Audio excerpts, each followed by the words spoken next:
এক জঙ্গলে থাকতো ভয়ঙ্কর বাঘ। একদিন শিকারের খোঁজে রাস্তায় বের হলো। হঠাৎ সামনে এসে পড়ল একটি বুদ্ধিমান বিড়াল।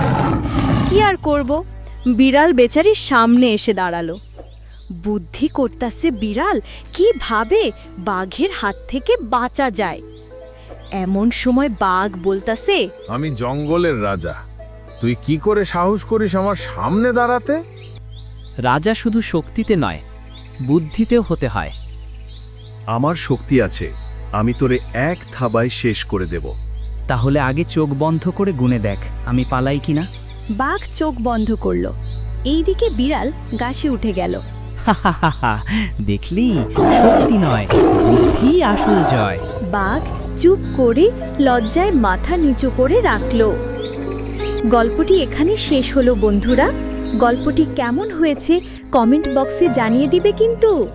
আরও নতুন নতুন এরকম গল্প পেতে ঢাকা অ্যানিমেশন চ্যানেলটিকে সাবস্ক্রাইব করে সাথে থাকুন।